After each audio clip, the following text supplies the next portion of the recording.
Hello friends, मैं हूं विकास और आज हम बात कर रहे हैं निपुण भारत के ऊपर। आधारभूत साक्षरता और गणना में कुशलता के लिए एक राष्ट्रीय पहल है। निपुण भारत का सपना सब बच्चे समझें भाषा और गणना। फाउंडेशनल लिटरेसी एंड न्यूमरेसी से विद्यार्थियों के सीखने के परिणामों में वृद्धि करने के लिए निपुण भारत प्रोग्राम को लाया गया है। शुरुआत में सीखने के परिणामों को ध्यान में रखते हुए शिक्षा नीति 2020 कहती है कि प्राइमरी स्कूल और अन्य में संपूर्ण आधारभूत साक्षरता और संख्या ज्ञान अनिवार्य रूप से हासिल करना हमारी सर्वोच्च प्राथमिकता होना चाहिए। नीति की बाकी अधिकतर बातें अर्थहीन हो जाएंगी अगर इतनी बड़ी संख्या में हमारे विद्यार्थी आधारभूत साक्षरता, आधारभूत स्तर पर पढ़ना, लिखना और गणित को हासिल नहीं कर पाए। तो आधारभूत सीख को देश की सर्वोच्च प्राथमिकता बनाना। आधारभूत साक्षरता और गणित के लिए एक राष्ट्रीय अभियान की शुरुआत। प्राथमिक कक्षाओं में 2026-27 तक संपूर्ण आधारभूत साक्षरता और संख्या ज्ञान प्राप्त करना, ये है निपुण भारत मिशन का प्राथमिक लक्ष्य। जो बच्चे पीछे रह जाते हैं, जो पीछे छूट जाते हैं, तो उनके लिए कक्षा 3 एक निर्णायक बिंदु है, क्योंकि जहाँ ये उम्मीद की जाती है कि बच्चे इस बिंदु तक पढ़ना सीख जाएंगे जिससे वो आगे पढ़कर सीख पाएंगे। आप ये जो डायग्राम देख पा रहे होंगे आइसबर्ग जैसा, यानी हमें दिखाई और टिप देती है सीखने का उच्च स्तर, सीखने के बेहतर परिणाम, पर इनके पीछे का जो बेस है, जो फाउंडेशन है, वो है आधारभूत स्तर की सीख। अगर वहीं कमज़ोर रह जाती है, जो ये पानी के आइसबर्ग के तौर पे दिखाई जा रही है, तो ऊपर का सीखने का उच्च स्तर प्राप्त करने में बच्चे पीछे रह जाते हैं। निपुण भारत अभियान का लक्ष्य यही है कि 2026-27 तक कक्षा 3 तक प्रत्येक बच्चा आधारभूत साक्षरता और संख्या ज्ञान को प्राप्त कर ले। इसमें शामिल है समझ के साथ पढ़ना, लिखना, बेसिक गणना के काम, जीवन के बुनियादी कौशल। अब सवाल ये उठता है, अभी तक आप बार बार ही शब्द सुन रहे होंगे, आधारभूत साक्षरता, आधारभूत संख्या ज्ञान। तो अब हम बात करेंगे कि आखिरकार आधारभूत साक्षरता और आधारभूत संख्या ज्ञान है क्या। आधारभूत भाषा और साक्षरता की बात करें तो भाषा का पहले से मौजूद ज्ञान भाषाओं में साक्षरता कौशल के निर्माण में मदद करता है। आधारभूत भाषा और साक्षरता के प्रमुख घटक हैं मौखिक भाषा का विकास। इसमें शामिल है सुनकर बेहतर समझना, मौखिक शब्दावली और बातचीत का बढ़ा हुआ कौशल। मौखिक भाषा के अनुभव पढ़ने और लिखने के कौशल को विकसित करने के लिए महत्वपूर्ण है। डिकोडिंग, आवाज और प्रतीकों के बीच के संबंध के आधार पर लिखे हुए शब्दों का अर्थ निकालना इसमें शामिल है, तथा शब्द पहचानना। धारा प्रवाह पढ़ना, ये पाठ को सटीकता, गति, भाव के प्रदर्शन और समझ के साथ पढ़ने की क्षमता को बताता है। यह बच्चों को शब्दों से अर्थ निकालने की क्षमता देता है। कई बच्चे अक्षरों को पहचानते हैं, लेकिन उन्हें एक एक करके बड़ी मेहनत से पढ़ते हैं। समझ बूझ कर पढ़ना, एक पाठ को पढ़कर अर्थ बनाना और इसके बारे में तर्कपूर्ण ढंग से सोचना। इस क्षेत्र में पाठ को समझने और उनसे जानकारी प्राप्त करने के साथ पाठ की व्याख्या करने की दक्षताएं आती हैं। लिखना, इस क्षेत्र में अक्षर और शब्द लिखने की दक्षताओं के साथ साथ अभिव्यक्ति के लिए लिखने की क्षमता भी शामिल है। आइए अब देखते हैं आधारभूत संख्या ज्ञान में क्या शामिल किया गया है। आधारभूत संख्या ज्ञान का अर्थ है दैनिक जीवन की समस्याओं को सरल संख्यात्मक तरीकों और विचार करके हल करने की क्षमता। प्रारंभिक संख्या ज्ञान के प्रमुख पहलू और घटक हैं पूर्व संख्या सिद्धांत। संख्या ज्ञान से पहले के कुछ महत्वपूर्ण अवधारणाएं होती हैं जो संख्या सीखने या आगामी गणित में महत्वपूर्ण होती हैं, जैसे दूर पास, छोटा बड़ा, स्थानिक समझ इत्यादि। संख्याएं और संख्याओं का प्रयोग, गणित की तकनीकों में महारत हासिल करने के लिए आवश्यक परंपराओं को जानना, जैसे संख्याओं को दर्शाने के लिए आधार 10 प्रणाली का उपयोग, संख्याओं से तुलना कर पाना, संख्याओं के साथ खेल कर पाना, संख्याओं के साथ सरल दैनिक गणना कर पाना, आसपास की स्थानिक समझ, जैसे आगे पीछे ऊपर नीचे, सबसे आगे सबसे पीछे, इस तरह के स्थानिक समझ के पहलुओं से रूबरू हो पाएँ। आप देखेंगे यहाँ पे जो लिखा हुआ है इस डॉक्यूमेंट में, तो शायद इसमें ये गलती से आ गया है, सरकार का इस पर ध्यान जाना चाहिए। पर जैसा हम इसकी अपने से समझ बना सकते हैं कि आकार स्थानिक समझ का क्या मतलब होगा। ऐसी मापना, तो मापने में मतलब है बच्चे गैर मानक तरीकों से मापना शुरू करें, जैसे ब्लेंड, बित्ता, हाथ। जैसे यहाँ पे क्या लिखा है मापना के लिए, हम देखते हैं 3 अंकों तक की संख्याओं पर जोड़, घटाव, गुणा और भाग के संचालन करके गणित के सवालों को हल करने के लिए सामान्य नियमों को समझे, उनका उपयोग करें। शायद ये गलत मिसप्रिंट हो गया है। यहाँ होना ये चाहिए था कि बच्चे अपने आसपास में अमानक तरीकों से, जैसे कदम बित्ता से मापना शुरू करें।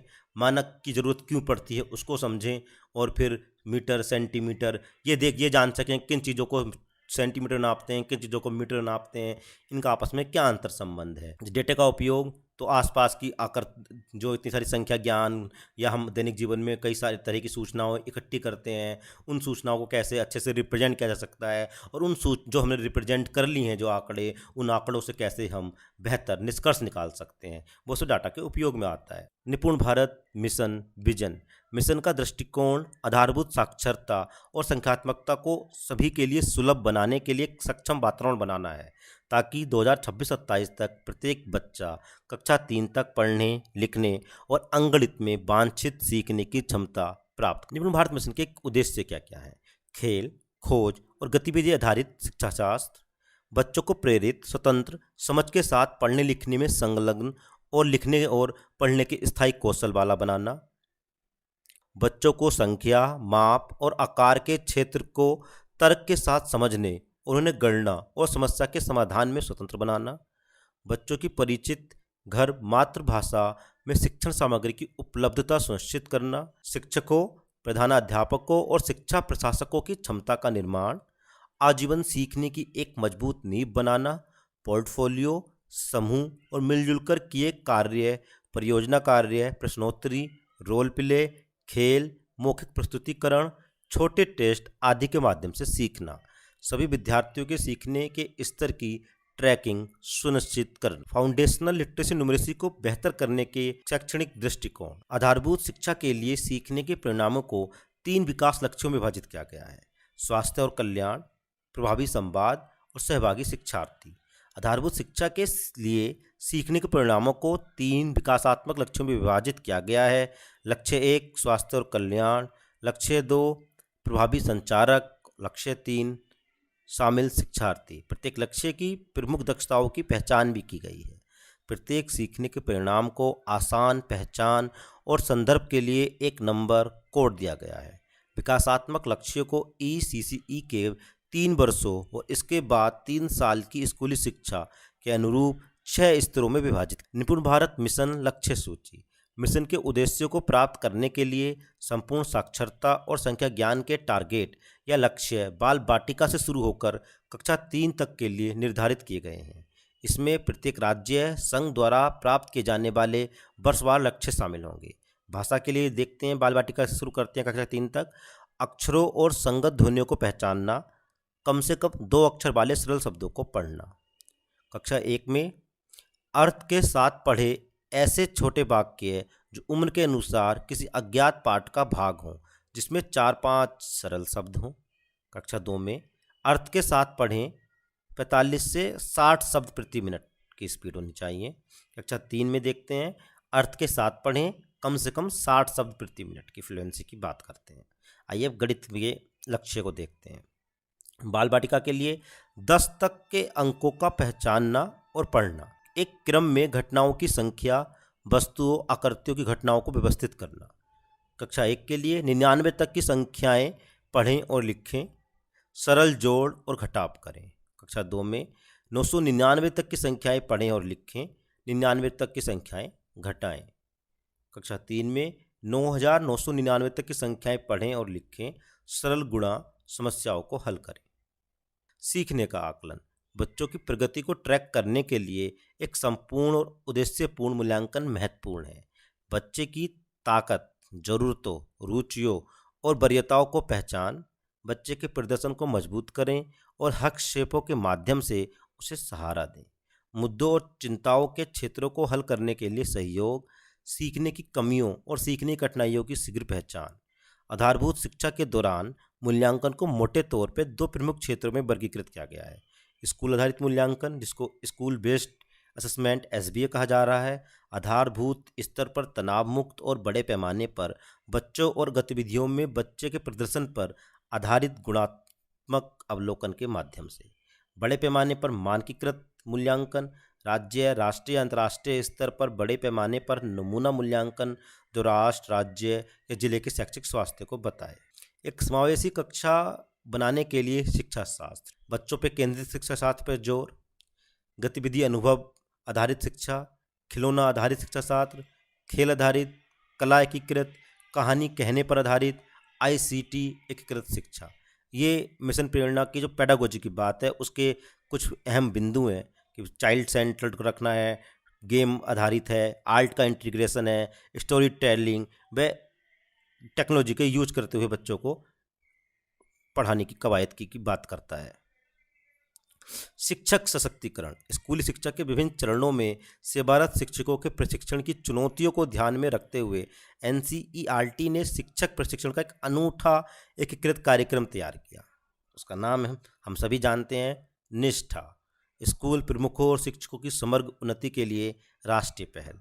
निष्ठा के माध्यम से फाउंडेशनल लिटरेसी और न्यूमरेसी पर विशिष्ट शिक्षक प्रशिक्षण मॉड्यूल तैयार किए जाएंगे। एफएलएन निष्ठा मॉड्यूल में विशेष रूप से भाषा की बाधा को पाटने और मातृभाषा, क्षेत्रीय भाषा, घरेलू भाषा में शिक्षण पर एक मॉड्यूल शामिल होगा।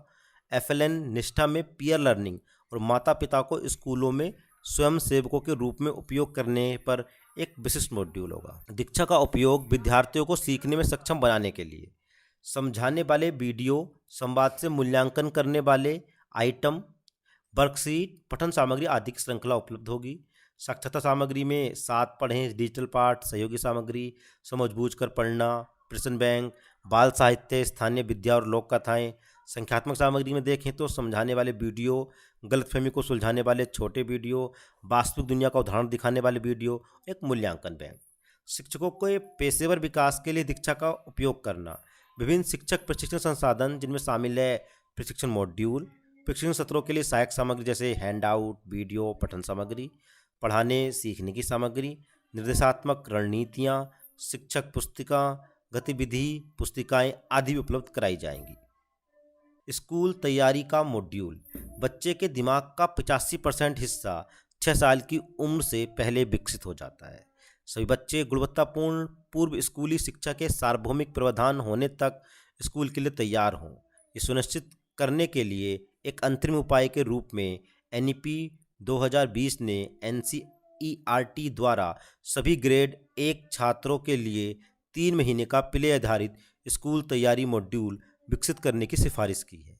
स्कूल तैयारी मॉड्यूल अनिवार्य रूप से कक्षा 1 की शुरुआत में लगभग 12 सप्ताह का मॉड्यूल है, जिसे बच्चे की पूर्व साक्षरता, पूर्व संख्यात्मकता, संज्ञानात्मक और सामाजिक कौशल बढ़ाने के लिए डिजाइन किया जा रहा है। इस मॉड्यूल में अक्षर, ध्वनियों, शब्दों, रंगों, आकृतियों और संख्याओं के सीखने से संबंधित गतिविधियां और कार्यपत्रक शामिल होंगे। इसमें साथियों और माता पिता का सहयोग भी शामिल होगा। एनसीईआरटी द्वारा 3 महीने का खेल आधारित स्कूल तैयारी मॉड्यूल विकसित किया जा रहा है, जिसे राज्यों और केंद्र शासित प्रदेशों द्वारा उनकी आवश्यकता के अनुसार अनुकूलित या अपनाया जा सकता है। एफएलएन में सुधार के लिए प्रशासनिक, आप देख रहे होंगे ये 5 स्तरीय प्रोग्राम है, राष्ट्रीय, फिर राज्य, उसके बाद जिला, फिर ब्लॉक लेवल पर, समूह स्तर पर, उसके बाद स्कूल प्रबंधन समिति और समुदाय स्तर पर। सभी की भागीदारी मिलकर ही हम इस निपुण मिशन को क्रियान्वयन किया जाना है। मिशन में विभिन्न स्टेक होल्डर्स और संस्थानों की क्या भूमिका रहेगी? तो एफएलएन के लक्ष्यों को प्राप्त करने के लिए बहुवर्षीय कार्य योजनाएं बनाई जाएंगी। एनएएस में पहचानी गई कमियों के आधार पर राज्य विशेष के लिए चरणबद्ध कार्य योजना, प्रत्येक स्कूल के प्री प्राइमरी से कक्षा 3 तक पर्याप्त संख्या में शिक्षकों की उपलब्धता और क्षमता निर्माण, फाउंडेशनल कक्षा में नामांकित प्रत्येक बच्चे की मैपिंग, शिक्षकों को अकादमिक सहायता प्रदान करने के लिए परामर्श देने वाले एक पूल की पहचान करना, शैक्षणिक सत्र शुरू होने से पहले छात्रों को पाठ्य पुस्तकों और वर्दी का वितरण सुनिश्चित करना, स्कूल सार्वजनिक पुस्तकालयों को सीखने सिखाने की प्रक्रिया का अभिनव बनाना, एसएमसी सदस्यों का प्रशिक्षण, माता पिता को सीखने के परिणाम के वांछित स्तर को समझाने के लिए जागरूकता अभियान। बच्चे के विकसित करने में पूरे गांव का योगदान होता है। हमारे देश में सभी बच्चों की मूलभूत शिक्षा में सुधार के लिए एक सफल मिशन की परिकल्पना संस्थानों, शिक्षकों, माता पिता, समुदाय, स्थानीय निकायों आदि की सक्रिय भूमिका के बिना नहीं की जा सकती है। प्रत्येक स्टेक होल्डर की मिशन में एक महत्वपूर्ण भूमिका है। समुदाय की भागीदारी, शिक्षक और आंगनबाड़ी सेविका, सहायिका द्वारा समर्थित विभिन्न गतिविधियों का आयोजन करना, जैसे स्कूल की तैयारी मेला, बच्चों और उनकी माताओं के लिए गुणोत्सव, प्रवेशोत्सव, पढ़ना, प्रश्नोत्तरी प्रतियोगिताएं, पुरस्कार और सम्मान। स्थानीय निकाय और पंचायत के तौर की क्या भूमिका है, इसे देखते हैं। समुदाय की भागीदारी बच्चों और शिक्षकों को प्रोत्साहित करेगी। संघर्षरत शिक्षार्थियों की पहचान करने और स्कूल कक्षावार स्थिति की पहचान करने के लिए राज्य द्वारा निर्धारित आधार रेखा के अनुसार विश्लेषण करना। सभी बच्चों का 100% स्कूलों में उचित स्तर का नामांकन सुनिश्चित करना। ये सुनिश्चित करना कि जीरो ड्रॉप आउट हो। बुनियादी वर्षों में सभी बच्चों को साक्षरता और संख्यात्मकता में कम से कम मूलभूत दक्षता सुनिश्चित करना। स्कूल को FLN लक्ष्यों को प्राप्त करने में मदद करने के लिए स्वयंसेवी माता पिता को स्कूल। निपुण भारत मिशन, निगरानी और सूचना प्रौद्योगिकी ढांचा। मिशन राष्ट्रीय, राज्य और जिला स्तर पर IT आधारित माध्यम से मिशन राष्ट्रीय, राज्य और जिला स्तर पर IT आधारित माध्यम से मिशन की गतिविधियों की निगरानी करेगा, जिसमें क्षेत्रीय स्तर पर बच्चों की निगरानी शामिल होगी।